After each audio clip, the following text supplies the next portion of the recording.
That is the other, I think, major mythology or misunderstanding is you can test and learn. And if it does cannibalize or it does siphon off money from other areas of the organization, you stop. Yeah, you pull the You plug. take it Yeah, down. of That course. test and learn is the big kind Yeah. of core value. So I'm using this phrase internally. Like I talk about This is cannibalization, not and an it's like unusual story, but it is, Yeah, it of is, course. it is. I've been calling it the Loch Ness monster. People talk about it, but I've never seen it.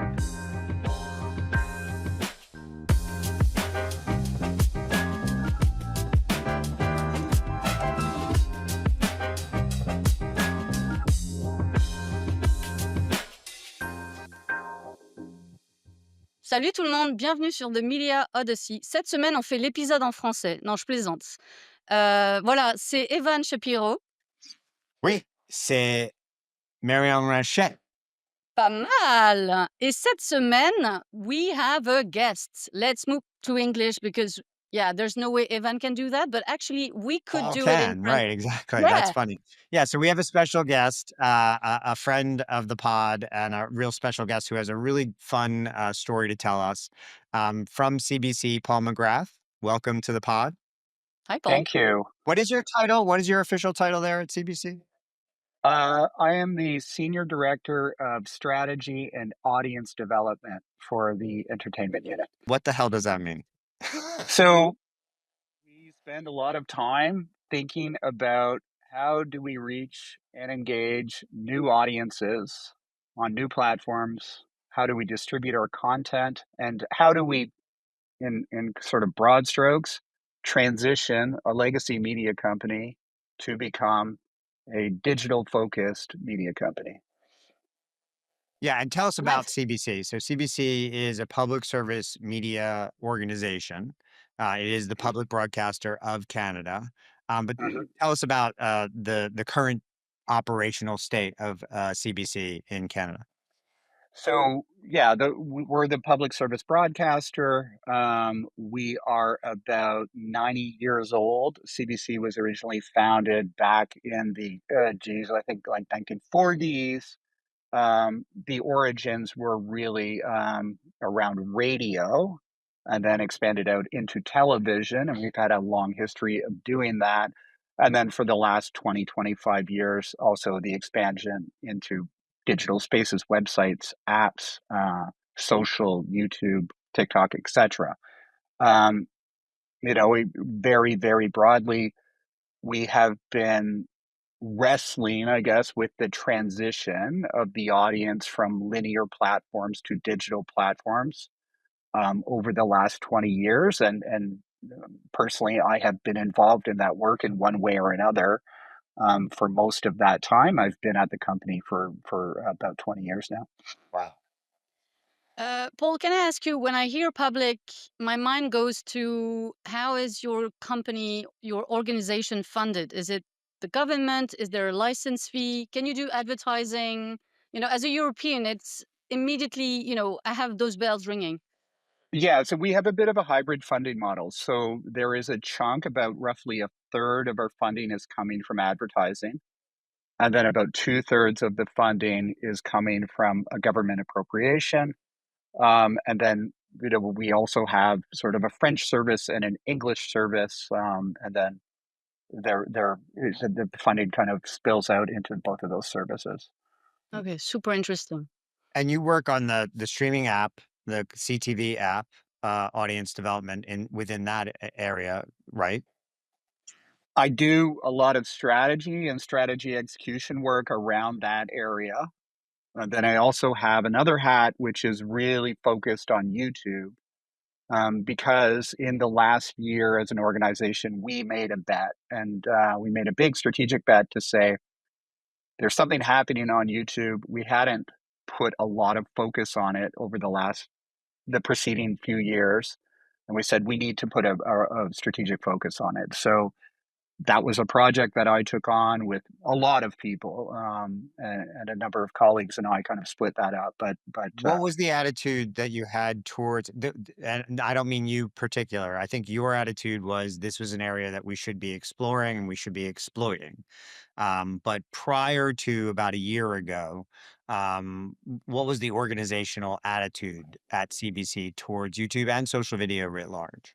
I think it was probably similar to the experience of many media companies and many studios.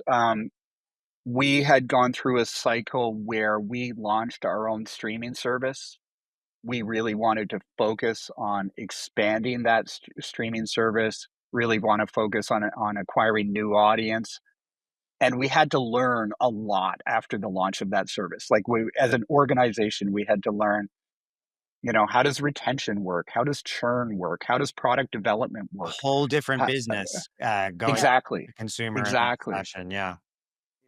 It's a difficult business, it's a complicated business, it's an expensive business, and we had to learn all of that, and as a result of that, for a few years, we really put a specific focus on growing that service. That Yeah. service is called CBC Gem, and we learned a lot over the course of those years, And you and built an audience, a user base of that app and that service that's pretty healthy.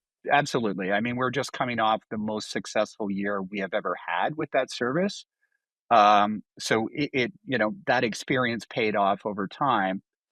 And at the same time, over the course of that sort of learning curve, we started to get more and more data and more reporting that was showing the size of YouTube in this space.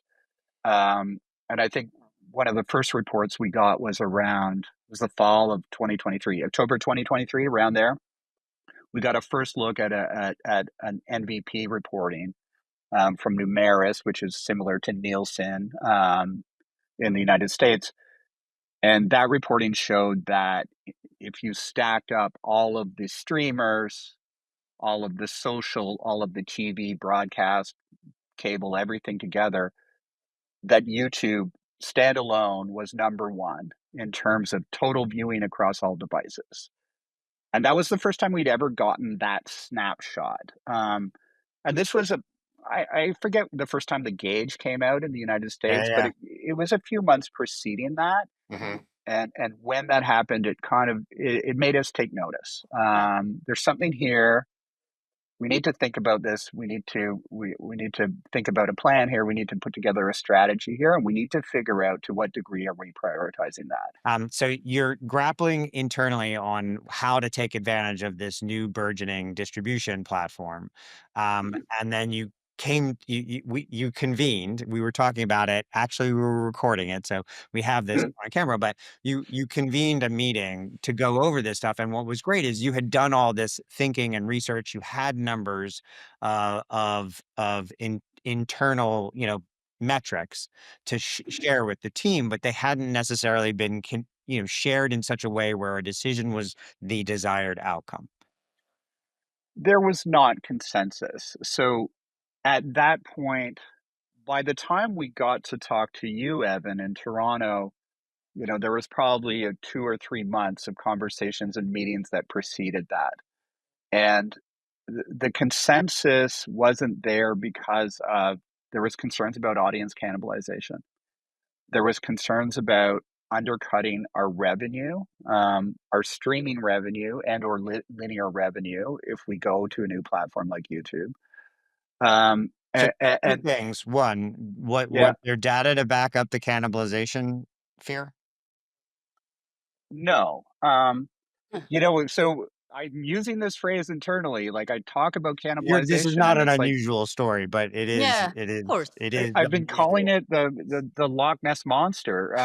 People talk about it, but I've never seen it. Um, we And in studied fact, you it. had data that contradicted that, correct? We have it now, but that's Had after it a then too. You year of had doing some this. then too, as We well. had some then. It just didn't feel like that data was conclusive enough Right. Yeah. to address the concern, and the concerns are valid. And and if you've been working in digital for a while, you will also remember that these concerns came up when we started publishing on Facebook, and these concerns came up as well when we started thinking about a streaming service and will it cannibalize our linear services. So it is a bit of a repeating trend in the industry that we talk about this cannibalization concern, and it's also very hard to kind of put a pin in it to get conclusive data that says yes or no. So we had this convening in Toronto, and there was already kind of a willingness and an openness to do it, but because the senior team all agreed, looked each other in the eye, and said, "We're going to at least try it," right? Yeah. Mhm. That was the that is the other, I think, major mythology or misunderstanding is you can test and learn. Like you can try this stuff out. And if it does cannibalize or it does siphon off money from other areas of the organization, you stop. Yeah, you pull the Mhm. You plug. take it Yeah, down. of That course. test and learn is the big kind Yeah. of major core value of this new era of distribution. So you give it a try. What does that look like though? So you leave that room, and was there a reallocation of resources or a refocusing of teams, or you don't have to get into too much detail. Obviously, you don't want to break any confidences, but what did day one of that new look like to you? Um, well, I mean, we came out of that session, and I mean, I think maybe by the end of that session or within days after, my boss and my boss's boss's boss asked for a proposal and said, "What do we need here? What do we need to do? What is the investment that's required to make this They were happen? How all in should the we go room about for it?" that conversation too, by the way, right? That's right. That's right. So, we came out of that room with consensus, at least to say, let's place a bet here. And if it doesn't work out, then we're going to know within a year whether it works out or not. We put that proposal together in about a couple of weeks, secured some funding, and were able to bring a team together, um, sort of to set up like an internal community of practice, a knowledge hub within our organization. Um, we kind of avoided a lot of reorg conversations as part of that. We didn't want to get into too much of that because that takes forever and involves Yeah. like a whole bunch of HR stuff. So we avoided that. That allowed us to move relatively quickly. And then also because there were some of these concerns, and I think it's very important to listen to the concerns and figure out how can we address them. We also put some kind of guardrails or safeguards in place that in the And process of doing cord, this, right. let's study cannibalization. Let's see if we can get as close as possible to some data on this to find out does this actually happen and to what extent. And I was skeptical of the notion of it, but I have to say I was super grateful for the fact that we did the work to get the data on it because I think we learned a lot from studying it in a proper kind of scientific empirical fashion. Okay, so Paul, once you had that team in place, and I'm assuming you divided and conquered. How much content did you put? What type of content? And I'm both talking, long form versus short, and the different genres. Can you tell us a bit more about that? Yeah, absolutely. So one of the first tasks that that team had was to look at our catalog, to work with our business and rights team to figure out which of how much of the catalog is cleared and can we distribute onto YouTube, and then to get a list together. It ended up being about 50 titles, Mhm. about 500 hours of content. Wow. It was full episodes, full seasons. And then with that team, we started publishing that content, on twice a week throughout the course of this summer on a long publishing schedule. We're actually not finished. Library content, rolling it out That's on a right. weekly schedule. Yeah. Back catalog content. So it was, 50 titles of content that we already had published on our streaming service. In Okay. some cases, that content was published on our streaming service 2 or 3 years previously, and then we republished it on YouTube for these full episodes. In addition to that, so as that was happening, we were also implementing strategies to increase our long form content across the board. And a lot of this was more centered on the news division where we're doing more live On content YouTube, on YouTube. on YouTube. That's right. Increasing our volume of original YouTube content, which is also like often longer than 20 minutes. So there was a few different things happening, but publishing that catalog was a big part of it just because it's a lot of content. I think we did about 500 hours in the first 3 months. Oh, wow. And And how many YouTube channels do you yeah, run? I had the same question. It's about 50 channels across Right, the board. okay, okay. 50? 50, 50. Oh, wow. Yeah, Okay, all and news, so also there's sports and kids and a whole bunch of other stuff, right? Right, documentary content. There are some show-specific channels that we are running for individual IP. And then there's a number of news regional channels, and then a bunch of entertainment channels, etc. and Paul, when you did that, did you do it on your own? Because YouTube is very much an open platform, and so did you just like go for it, or did you have a one-on-one relationship with YouTube in Canada somehow? Uh, I mean, I didn't do any of this on my own. Yeah, I It's one of know. like it was a He team only of did it people all that right from that desk right there. um but yes, we absolutely have a great relationship with Okay. YouTube. And that relationship started about a couple of years ago in which I forget if they reached out or we reached out, but we connected. And from that relationship, we don't always see eye to eye Yeah. with some of the social platforms, but I can remember talking to our rep at YouTube and saying, in this instance, right now, I think we have the same vision, and we should work together, and we should build up a partnership. So yes, we work closely with the YouTube team and continue to do so.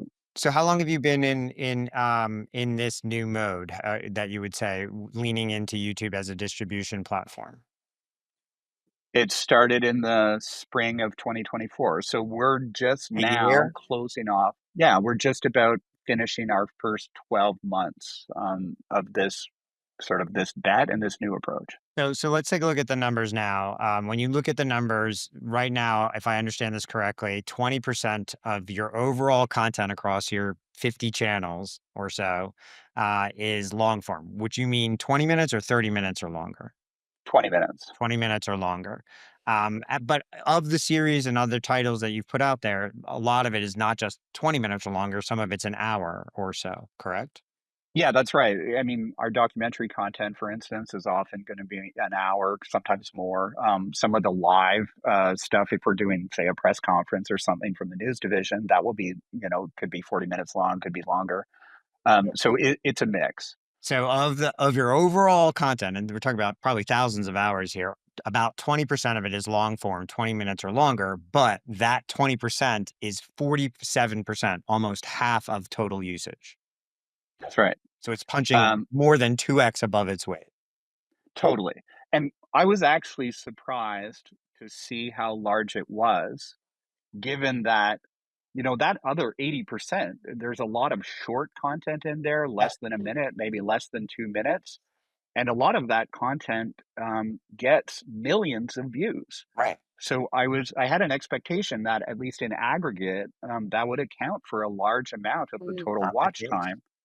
But I think there's a dynamic here that especially with connected TVs, especially with YouTube's strategy around sort of owning the living room, that long form content is overperforming on the platform right now. I didn't expect it to be to this extent, but it is. Do you know how much, Paul, how much of your usage is on connected television? Do you get a sense of that? At the start of the year, it was around 40%, and I think it's been creeping up month by month. So I think it's around 45, 50% right now Oh, of our watch time is coming from connected TV. And then after that, it breaks down to like mobile and, desktop mobile or computers and everything else. and that's probably disproportionately the section that Yes. goes to long form. Yeah, this is the rest of the data. So you increase the overall amount of long form content across all those channels Hmm. 55%, right? Hmm. And Hmm. then total watch time across all those channels went up 65%, so higher than that. But the channels that where you concentrated the library content on are the Hmm. entertainment channels and the CBC channel. Is that my understanding correct there? Yeah, that's right. So, I mean, there's two large divisions at CBC. There's an entertainment division and there's the news division. The entertainment division has a number of channels, and those channels were publishing, in some cases, full episodes or compilations or long form content. Most of that catalog, though, that I was talking about, these 50 titles and these 500 hours of content was published just on that single CBC channel, which coincidentally is the one that grew the most of, well, in this graph, but also of many of our channels. So that's where a lot of the long form content was concentrated. I wouldn't say at the same time that it was just because of the full episode Sure. content that we saw growth across the board. We increased our publishing volume of shorts and long form and lives and a whole bunch of other things. So as a result, like, everything went up pretty dramatically. But there definitely is a pattern here of, for creators, for media companies, if you have a library of long form content, you can take advantage of it and kind of surf that wave of growth on YouTube towards long form content. And crucially, what you found was this was a younger, discrete audience from what had watched this content in other areas on your app or on television. It was a younger by many years than broadcast, and then even a significant amount under streaming as well. What we did is we took the 50 titles that we had published on YouTube that were also previously published on our streaming service. And then we looked at all of those titles one by one and said, from the date that it was published on YouTube, did it have an impact on engagement and consumption on our streaming service? And then we looked at that on a 30-day window and we looked at that on a 100-day window.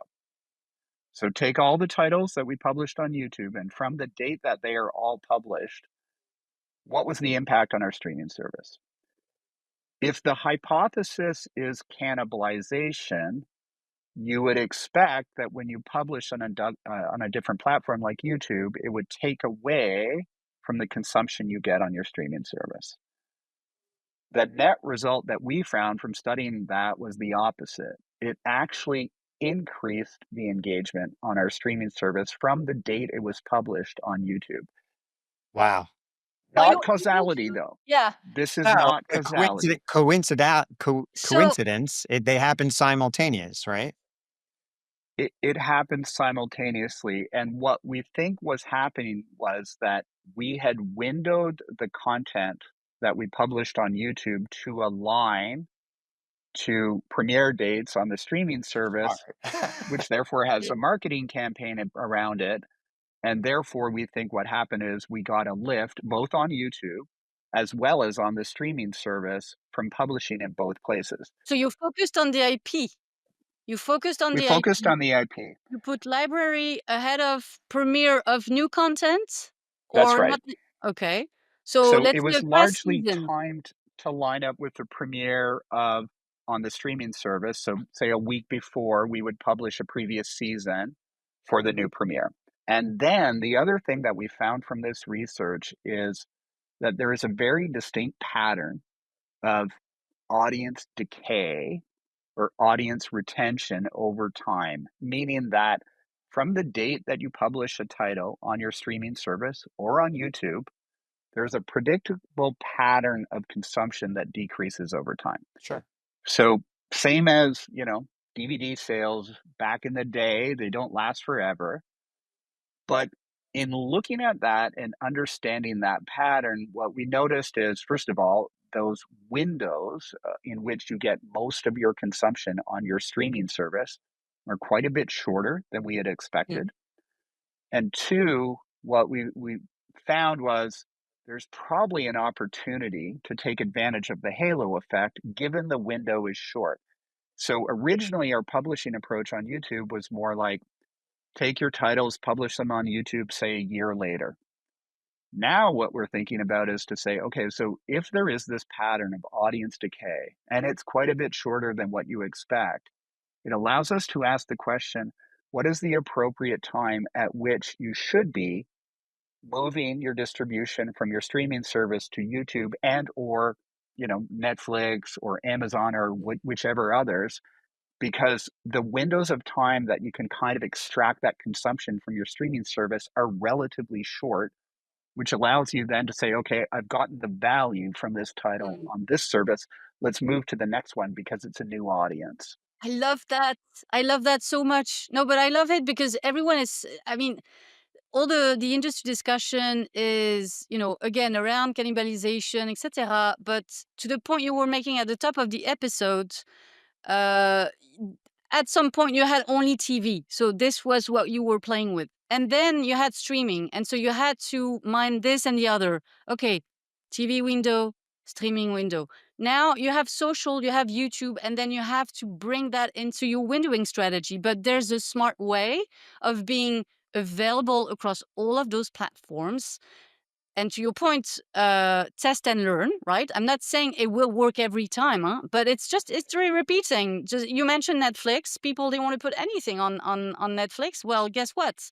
There's a way to keep monetizing that library, and instead of leaving it idle somewhere in an ivory tower, you take it somewhere else, and it's YouTube, it's other places. I I mean, think I think though what I would amend to that is this goes from a windowing strategy to a flywheel strategy. So if you think about yeah, yeah, the sure, the the life cycle of a piece of IP that we were just discussing. So yeah, after it goes from broadcast and streaming app, which are now yeah, simultaneous, right? For the most part, yeah, Paul, it goes In some cases, we go streaming first, but first, right? yes, Yeah, okay. largely. So, but after, so the most premium is streaming. So after it goes to the most premium, which would be streaming, the when it goes to social video, what you're showing here is that the revenue you generated in this window increased 68% by also putting this content here. So it outpaced the amount of new original long form content you were putting here. But explain that for a second, because you're selling this inventory, correct?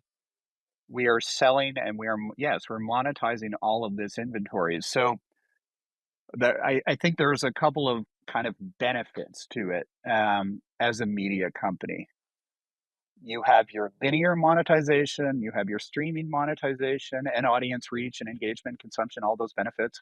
And then you have your social monetization, which YouTube, in comparison to other social platforms, is For today, though, particularly that's gonna expand if TikTok survives in North America, but there will be other social video, and Meta in particular, I think, will get much more into these types of profit for share sure. cycles. And especially as the sort of industry money keeps moving towards Right. these platforms, I think the monetization opportunities will increase. So therefore, the first movers that are moving quickly now will probably have, some advantages to capture more of that shift. And then so you're monetizing this exposure on this social platform, right? So this is a new audience, an additive audience to you, both demographically speaking, but I think you have research that shows that it's even deeper than that.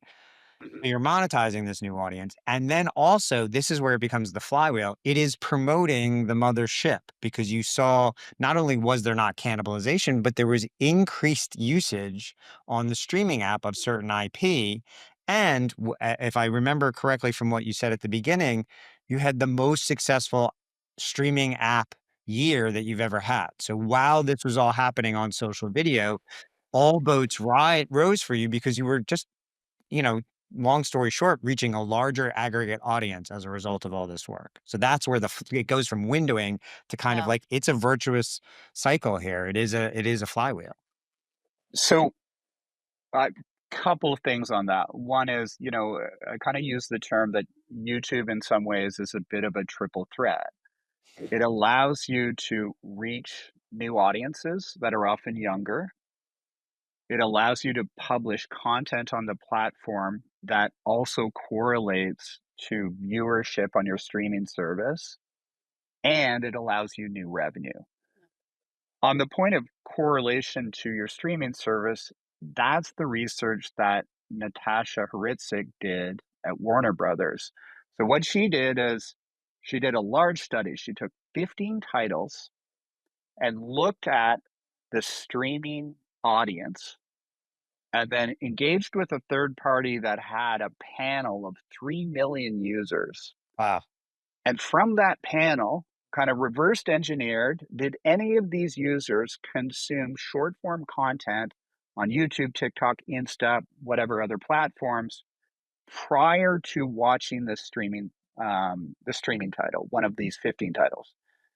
She found a really strong correlation. I forget her number. I thought it was like 85% correlation between consuming on social and then converting to watching on streaming. So if you kind of back up on that a little bit and think of it from the point of view of a triple thread, it can be YouTube can be a very effective marketing platform to convert to streaming, but it can also allow you to reach and engage a younger audience and a new audience, and it can be monetized at the same time. So the benefits there, if you think of it not in terms of the threat of cannibalization, but the opportunity to reach and engage audiences, they kind of add up on top of each other. And so what's next for you guys? Because when you look at this, so number one, all green, is it beyond, did you put numbers when you did that experiment a year Yeah. ago? Like, this Did is you where put I'd like to targets? be. And where are you Yes. vis-a-vis those numbers? Question number one. And question number Question. two, what's next, right? What does your tool looks like for you guys? So our target at the start of the year was to grow by 25%. The background on that target To grow was what? To grow what 25%? our total watch time on all of our channels. So that group of 50 channels, we wanted to grow watch time by 25% by the end of the year. That was coming off of a couple of years where our watch time in total had been declining pretty significantly. So that scared us. It was a scary target internally. It caused anxiety. And we were worried about hitting that target. And honestly, we missed that target for 2 or 3 months in a row, right when we get started. So it wasn't looking great at the start. Over time, I think the teams were really innovative to come up with a whole bunch of solutions on their own in order to figure out what can I do to contribute to this target and to help hit this target. And by the end of the year, I think our total growth is going to be 65% or somewhere in that range. So well exceeding that target. Where do we But it's want to go good. next year? I mean, yeah, I just got that question this week, and Oh, I I'm don't sure you know. did. Because now the if you had 25 and you did what, 65? Next year Well, is gonna that's be tough. total, but if you look at the channels where it seems that the strategy was most invested was in your entertainment channels, which was, I think, across 17 or 18 channels there, and Mhm. CBC, that's you can see where, like, that's where the meat of the strategy paid off. Is that accurate? Well, I would say that there was the highest relative growth in some of those channels, because I mean you have the numbers here. And our news channels still account for a large, large proportion of our total engagement, our total watch time. And because of right now that news cycle is so, There's a what's the lot. word? A Yeah. lot. There is a lot. There is a lot of it. That is also boosting our engagement. That's interesting. I think what we have to figure out now, we always have to do this kind of math, how much of this is the band and how much of this is the stage? And Mm. we're trying to figure it out. Are we just getting lifted right now because of a news cycle, or is it because of, the training, the best practices, all the innovative approaches that all the teams have taken? And probably the answer is a mix of both. But what we're really focusing on now is doubling down on skills development for YouTube, doubling down on best practices, making sure everyone has the support so that if this is a bit of a sugar high just because of the news cycle, that we have something, best practices to fall back on to continue that growth. That's Is awesome. is the revenue now material from YouTube for the organization? Uh, Getting closer. It's much smaller than the revenue from our streaming services. Obviously. Of course it is. Are there You're in it a additional year at this opportunities? point, really, Yeah, that's right. I mean, we're a year into it. The Are there CPM are additional much lower, opportunities? no? I think on the French market, we're seeing maybe 5, €7 for YouTube when we're seeing 20 on CTV. So I won't quote numbers, but yeah, the connected TV inventory, way higher CPM.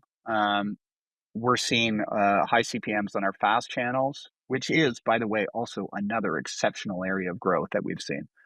And then okay. the CPMs on YouTube are lower, and it really depends on what the content is. So, mm. some content will have, there's a lot of variability in the CPMs on YouTube. Are you selling your fast or is that, And so do you package the network, the FAST, the OTT, and YouTube together as an audience?